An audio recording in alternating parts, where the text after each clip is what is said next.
ಮೂಡ ತನಿಖೆಯ ವೇಳೆಯಲ್ಲೇ ಕೇಂದ್ರ ಸಚಿವ ಕುಮಾರಸ್ವಾಮಿ ಸರ್ಕಾರದ ಮೇಲೆ ಸಿದ್ದರಾಮಯ್ಯನವರ ಮೇಲೆ ಆರೋಪಗಳ ಸುರಿಮಳೆಗೈದಿದ್ದ.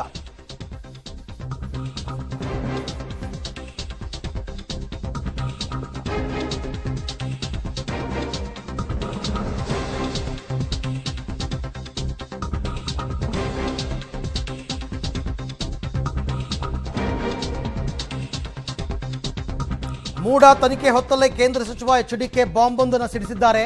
ನನ್ನ ಬಳಿ ಇರೋ ದಾಖಲೆಯನ್ನ ಬಿಟ್ಟರೆ 5-6 ಸಚಿವರು ರಾಜೀನಾಮೆ ಕೊಡಬೇಕಾಗುತ್ತೆ. ಸಿದ್ದರಾಮಯ್ಯ ಸರ್ಕಾರದ ವಿರುದ್ಧ ಮತ್ತೊಂದು ಬಾಂಬ್. ದೇವೇಗೌಡರ ಕಣ್ಣಲ್ಲಿ ನೀರು ಹಾಕಿಸಿದವರು ನಾಶ ಆಗ್ತಾರೆ, ಎಲ್ಲರೂ ನಾಶ ಆಗ್ತಾರೆ. ಈಗ ಅದೇ ಆಗ್ತಾ ಇದೆ ಅಂತ ಸಿದ್ದರಾಮಯ್ಯ ಸರ್ಕಾರಕ್ಕೆ ಶಾಪ ಹಾಕಿದ್ದಾರೆ. ಕೇಂದ್ರ ಸಚಿವ ಕುಮಾರಸ್ವಾಮಿ ಇವತ್ತು ಸುದ್ದಿಗೋಷ್ಠಿಯನ್ನು ಕರೆದಿದ್ರು. ಹಲವಾರು ವಿಚಾರಗಳ ಬಗ್ಗೆ ಮಾತನಾಡಿದ್ದಾರೆ. ಸಾಕಷ್ಟು ದಾಖಲೆಗಳಿದೆ ನನ್ನ ಬಳಿ, ನಾನಿರೋ ದಾಖಲೆಗಳನ್ನ ಬಿಟ್ಟರೆ 5-6 ಸಚಿವರು ರಾಜೀನಾಮೆ ಕೊಡಬೇಕಾಗಿ ಬರುತ್ತೆ ಅಂತ ಕುಮಾರಸ್ವಾಮಿಯವರು ಮಾತನಾಡಿರ್ತಕ್ಕಂಥದ್ದು.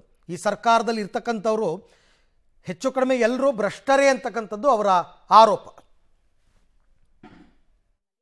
ಏನೂ ಇಲ್ಲ, ಕುಮಾರಸ್ವಾಮಿ ಏನನ್ನೋದು ಕೆದಕಿ ದೇವೇಗೌಡರು ಕುಟುಂಬ ಕೆದಕಿದ್ರೆ, ದೇವೇಗೌಡರು ಕಣ್ಣಲ್ಲಿ ನೀರು ಹಾಕ್ಸಿದ್ರೆ ನಾವು ಯಾರು ತೀರ್ಪು ಕೊಡೋರಲ್ಲ, ನಾವು ಯಾರು ಶ್ರಮ ಹಾಕಬೇಕಾಗಿಲ್ಲ.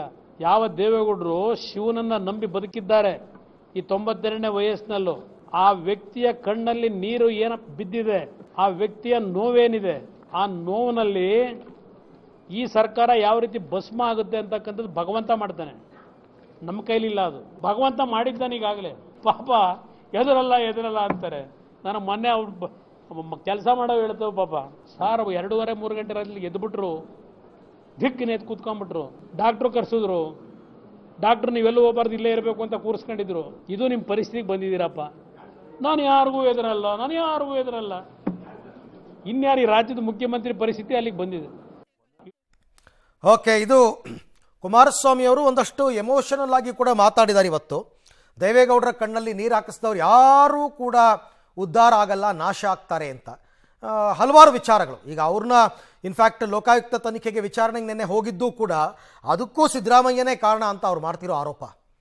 ಉದ್ದೇಶಪೂರ್ವಕವಾಗಿ ನನ್ನ ಮೇಲೆ ಟಾರ್ಗೆಟ್ ಪಾಲಿಟಿಕ್ಸನ್ನು ಮಾಡ್ತಾ ಇದ್ದಾರೆ, BJPಯವರ ಮೇಲೆ ಟಾರ್ಗೆಟ್ ಪಾಲಿಟಿಕ್ಸ್ ಮಾಡ್ತಾ ಇದ್ದಾರೆ.